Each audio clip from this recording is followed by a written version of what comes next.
In many ways, we are witnesses to the universe.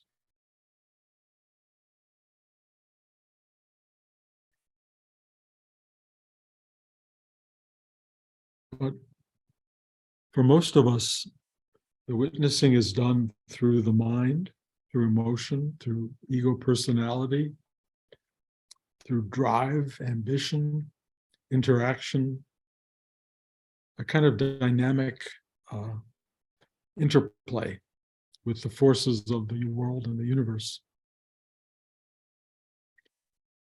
And in almost every instance, for most human beings, the witnessing is done through a very small channel of awareness. The mind, in many ways, is programmed to see life as a particular kind of narrative or story that you were fed when you were a child. It's built upon by your teachers and your friends and the people around you. And in a way, you buy it. In a sense, perhaps you integrate it with your own interpretation. But there is a tendency to have it be a fairly small, dynamic interchange with you and the immediacy of what's around you. The ego-minded self is very much a reactive entity in most cases. It's very defensive. It's very controlled by what makes you feel good or bad. And it defends or promotes a certain kind of self to the world that makes you feel that you can navigate the world. The emotional life is very protective, very self-centered, very much about what makes you feel good, loved, cared for, or what makes you feel bad and unhappy, and therefore something to be worked with, avoided, perhaps, shut down, blocked, obstructed. The whole navel chakra, which is intuitive knowing, is for many people completely shut down because the mind and the heart are so dominant. The sex chakra, which involves recreation and rebirth and renewal, for many people is stagnant, not used hardly at all. We just simply stay pretty much the same person we began with. And then the Kundalini, unifying energy force that tends to bring us together as a whole, for many people, doesn't work at all, doesn't rise up, doesn't unite, it just is dormant. And so what is witnessing the world is whatever is the predominant force in your life. And it can be your mind, judging, complaining, explaining, dominating, wondering, all of this stuff. It can be highly informed or very uninformed. The heart, again, what makes you feel good, what makes you feel unhappy.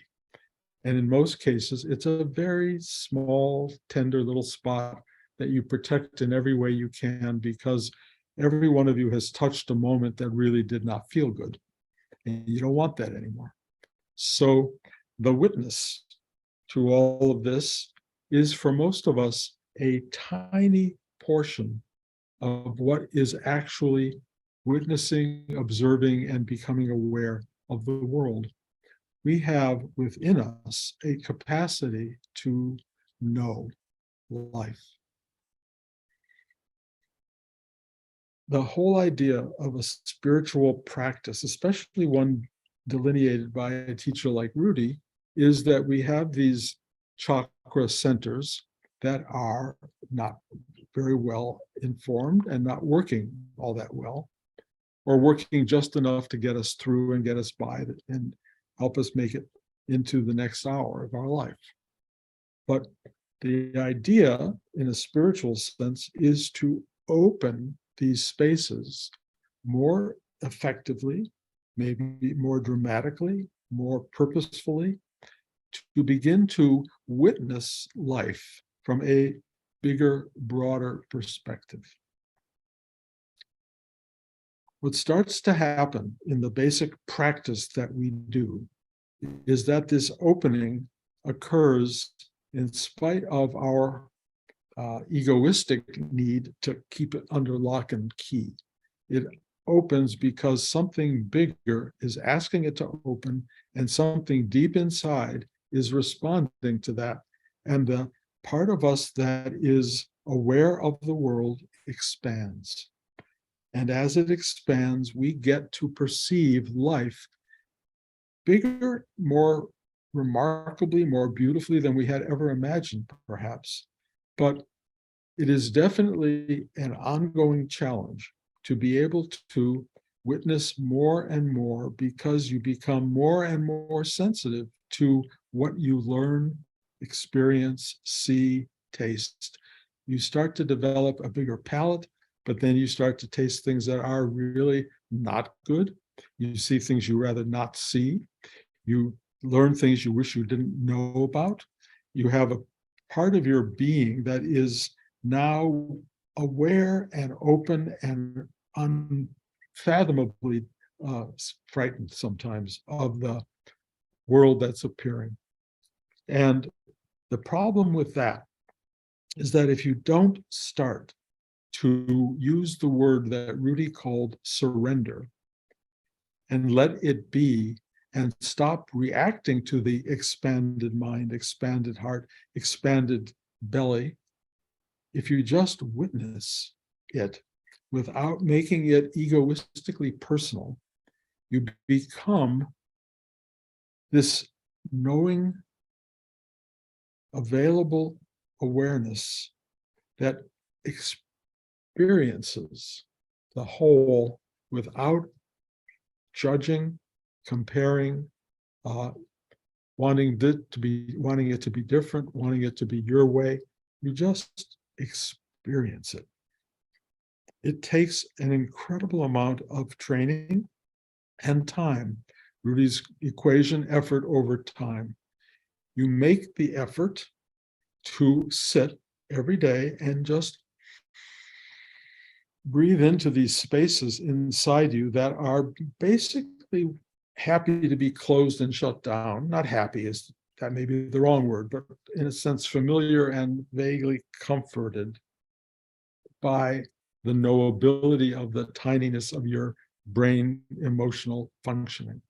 But when you start to know that there is so much more going on, and you breathe into these spaces and you begin to expand the awareness or the witness, you get to a point where the personality is no longer, in a way, in charge.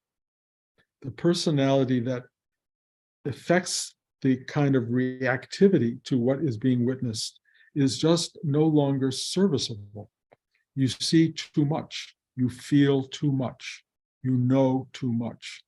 And in a sense, if you are trying to diagnose and play with and own all of this and put it into larger categories and more forms of acknowledgement and knowing and certainty, you will be overwhelmed by it. It's too much.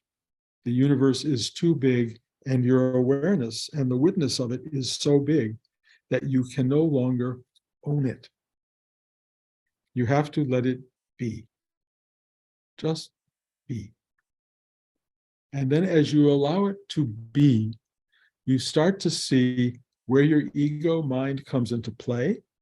You watch it because it's no longer the force that distinguishes what's going on. It's simply a force within that which is going on.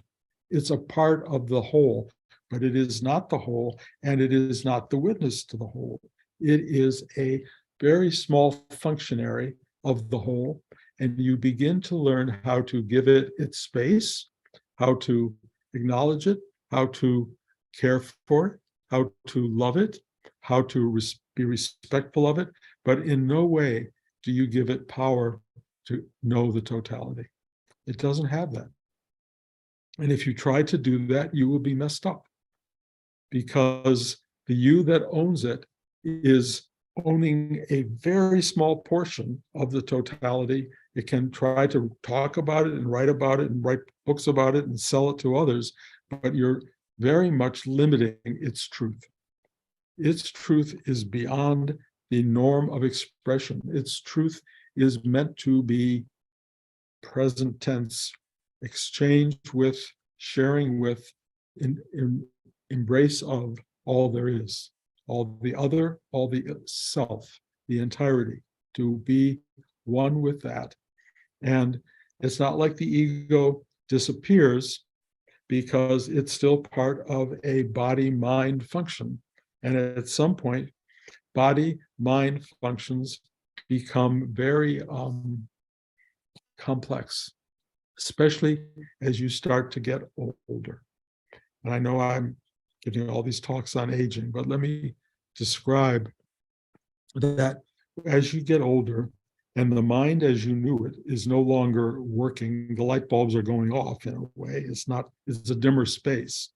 The body, which used to be somewhat comfortable and strong and dynamic, is becoming less comfortable, less strong, less dynamic. And there you are getting impinged upon, and yourself is getting very loud messages from the deterioration of mind, the deterioration of body, and ego has a very strong response to that.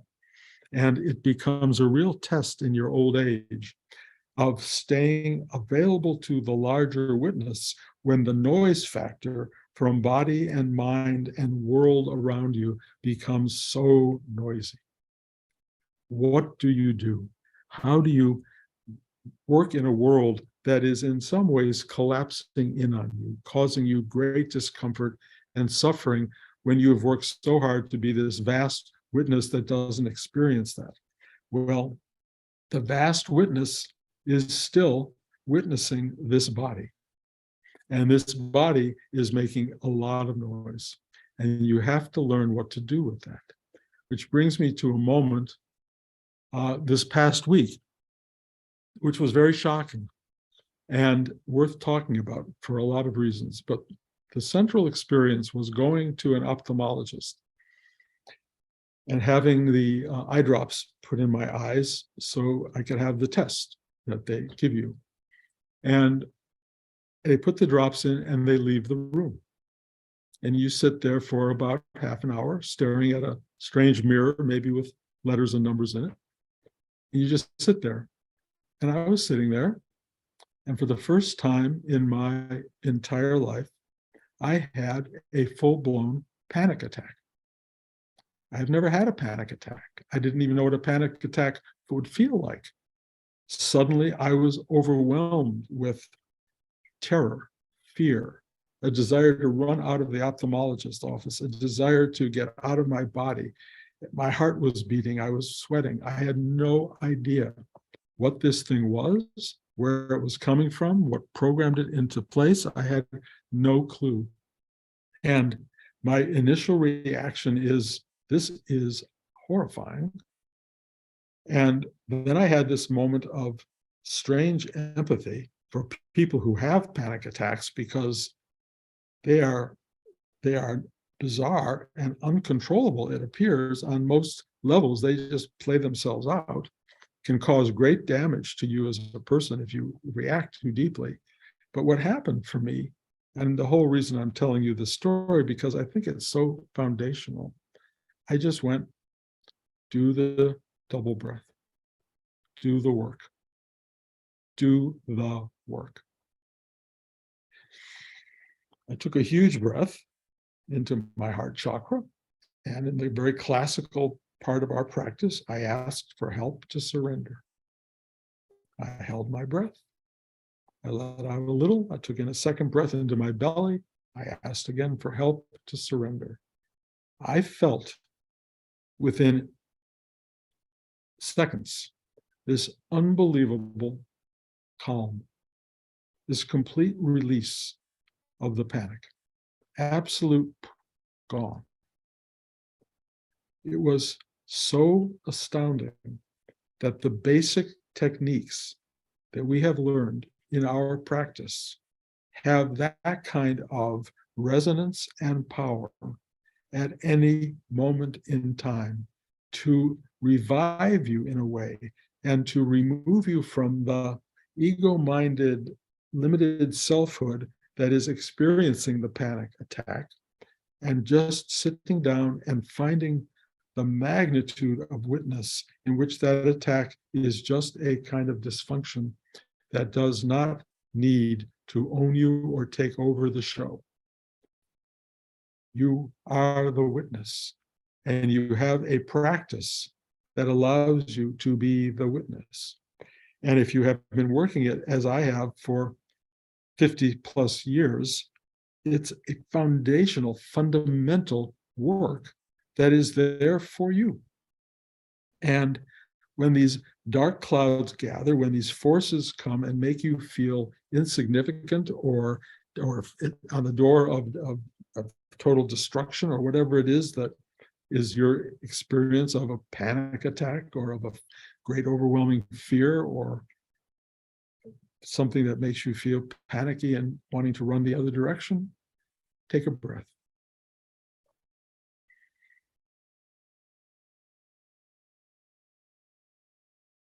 Incredible.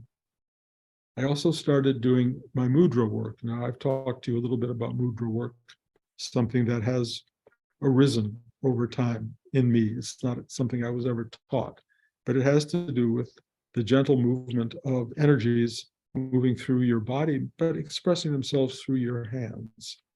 And it's hard to talk about mudra work in any way that makes sense. And I've tried to give talks on it a little bit, but the most I can say about it is, imagine someone you want to touch deeply. It can be sexual, it can just be emotional, it can be anything, and that they're not touchable. They are not there. And watch what happens with your hand, if you will, or even your mind, as you reach out to touch the untouchable. It is shocking how much it opens you to touch, that it opens you to feeling, to touch the face of someone you love so deeply, even though they're not present, even though they're not available and may not have been available for decades. You can reach out and touch a being that is alive or no longer alive and experience this remarkable sense of connectivity. The teaching that allows for exchange of energies through the visual field also can go through the sensual field, and the sensory experience of touching, even though there is no touch.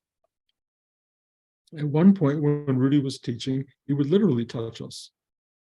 Often, as you probably know, you would be touched and you would fall over, like in those great sort of pictures of sort of Christian churches where they touch people and people are there to catch them. Rudy used to do that all the time. And he would just be able to convey this unbelievable connection and energy. Of course, he also began to do it without touch. When I was sitting in the middle of the panic attack, and I was taking my double breath and opening, this enormity of sensation in my hands was so strong that I could touch the invisibility of whatever was imposing itself upon me. And I could undial it. I could reach into it. I could expand it. I could calm it. I could make it other. The reason I share all this is because whatever capacity I have to do that, you have. And there will come a time where you may need it.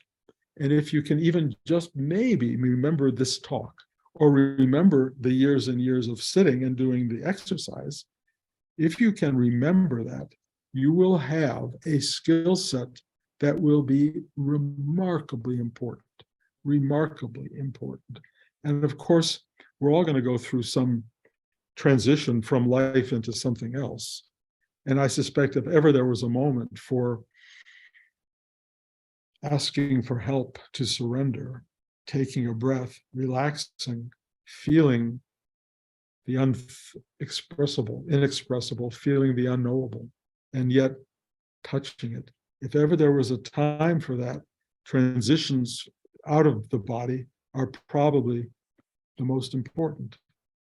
But if I can just reinforce in you the value of your practice, of your sitting, of your day-to-day effort, it builds into a capacity that will function for you every day under many, many circumstances. But really, as you move toward the end of your time, this is when you're going to need it. So if you are very casual about your spiritual journey, it may not arrive with the assurance and the force that you need to have it be there to help you through whatever you're going through, which is my way of saying to you, the practice is really important. The sitting is important.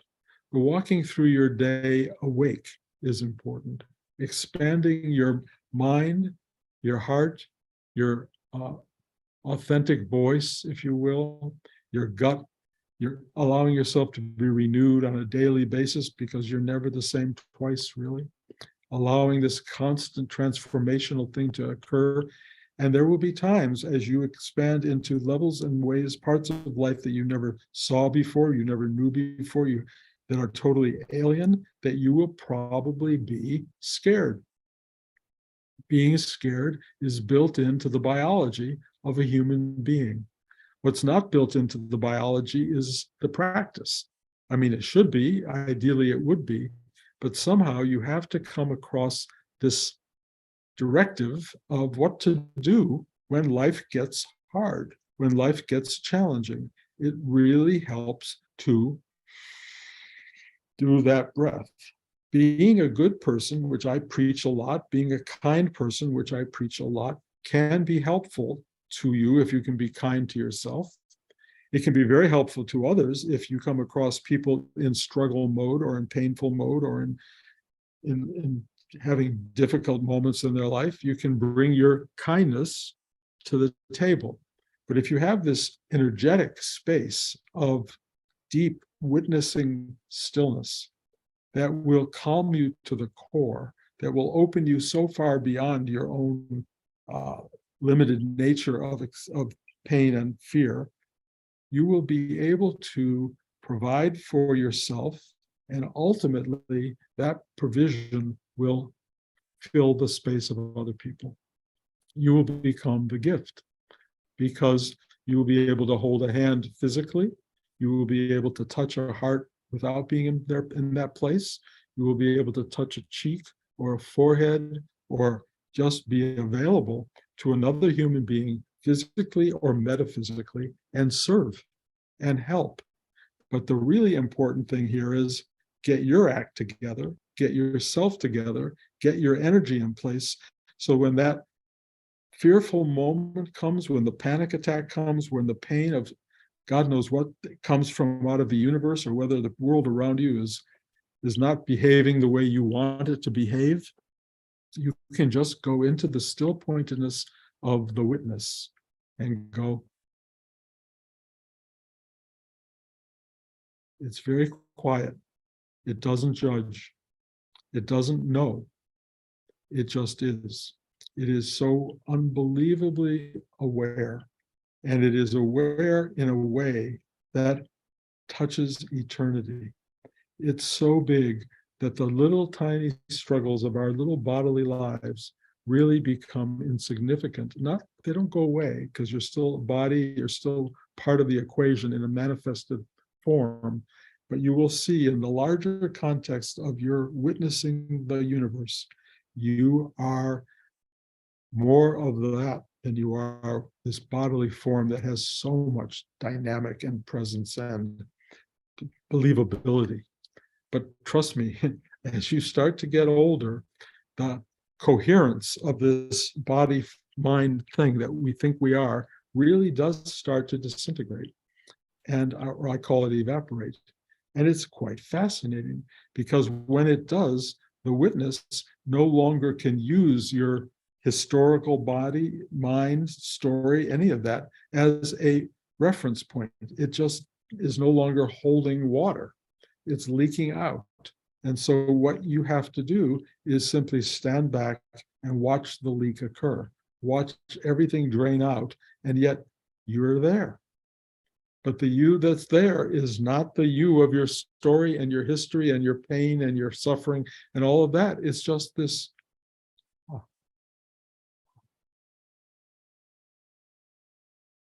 You can call that your spiritual journey. I don't know that spiritual really works as a word. It is your journey. I like witness in a way, presence in a way. You know, the word God plays a big way for me. But there is this thing that goes on and on, even as you diminish and disappear. So learning to hand yourself over to that is really, really important. And that's the witnessing. Rudy gave us a little of an exercise. I don't think we ever talk about it, but I will just throw it out because it has been useful at certain times, especially if things are getting rough and your own breathing exercise doesn't work for you. And it's called the negative psychic tension release exercise. I don't know how many of you know that or have heard it before. Very simple.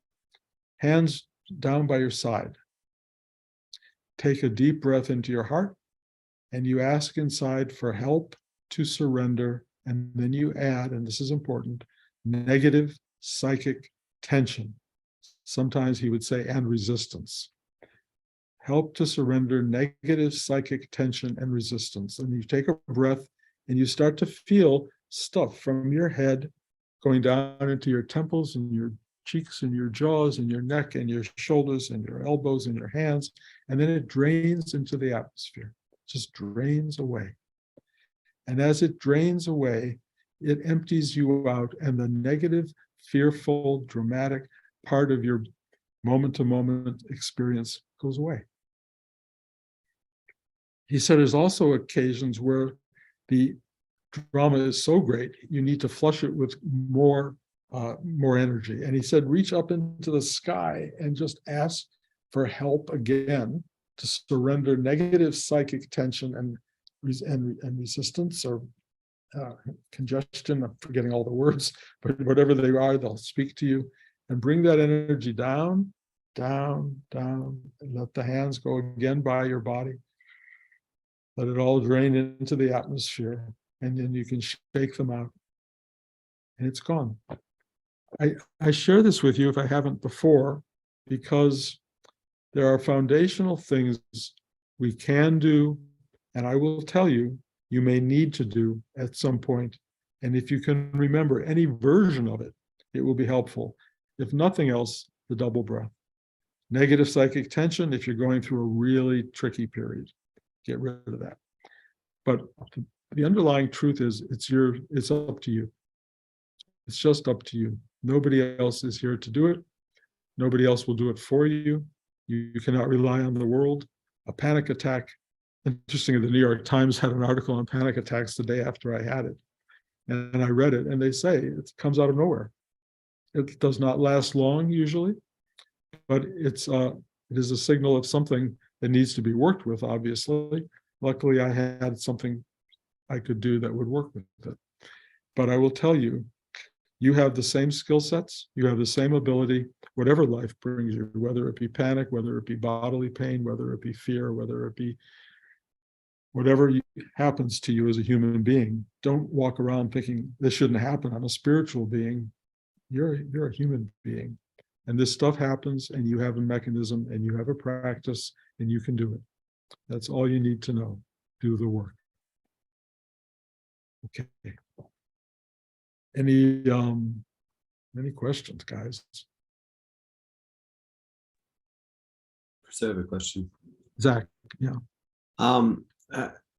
I feel like there's a need to approach the practice from almost like a more of a sense of seriousness or gravity, but I'm wondering how do you approach with like a greater presence without getting like heavy, you know what I mean? Yeah, it's a great question. It's not heavy. It's actually light and beautiful. And the experience is usually light and beautiful. Although when Rudy first used to teach it to me, the first years, he would look at me and I would fall on the floor like that. So it had weight and it had gravity and it had tension. But over the years, that force broke through so many of the dynamic disturbances inside, so many of the misalliances and what's it called? Structures that I started getting lighter and lighter with it.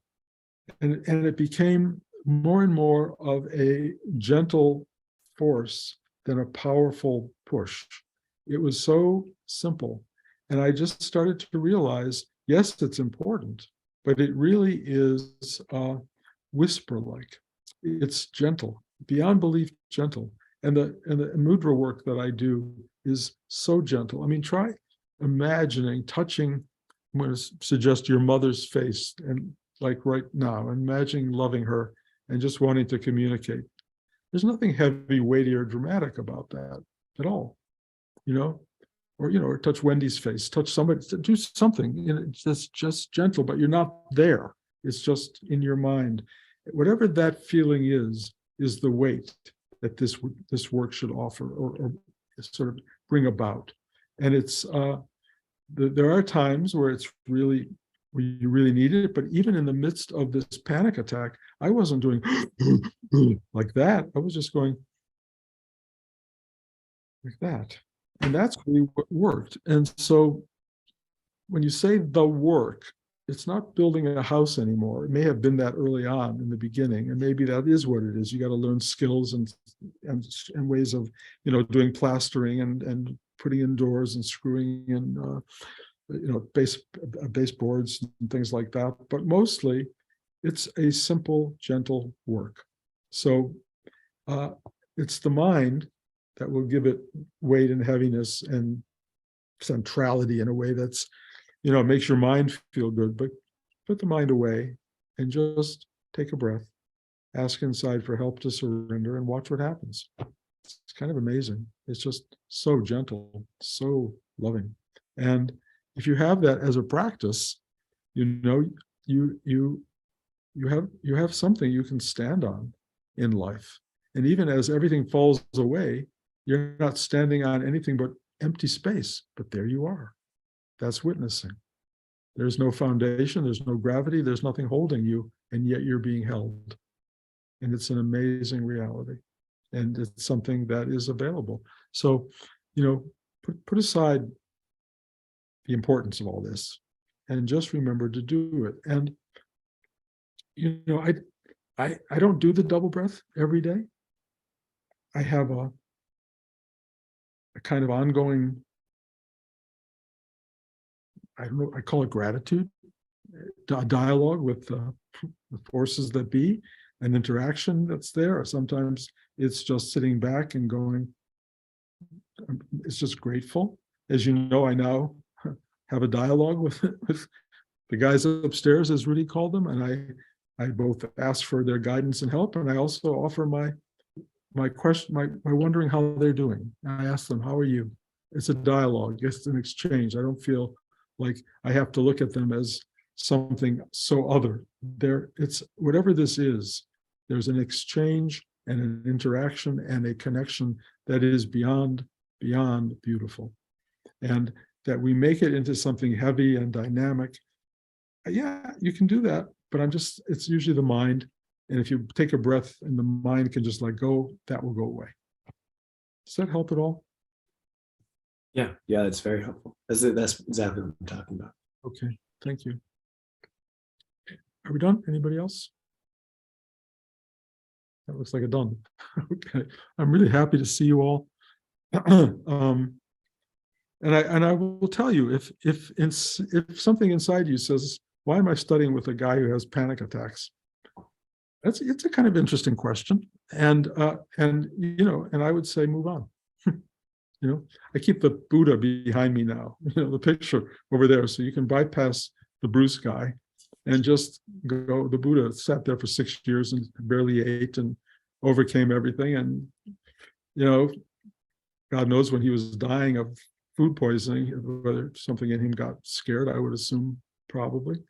But I can only tell you, we're all human. And if you want to move beyond the human thing, that's fine if you can pull it off. And if you want to move beyond the Bruce thing, I understand that too. But I will tell you, there's a lot of connectivity that occurs here that really does love you so much, loves you so much. You have no idea, and touches you like that with so much care, even when we're not here on the screen in the class space. So know that you're loved. Know that I am endlessly grateful for each of you, and know that that gratitude, as it surges into you, is going to just feed many, many more people, and that really feels good. So, but it's your call. Anytime you want, I'm around. Lots of love. Bye.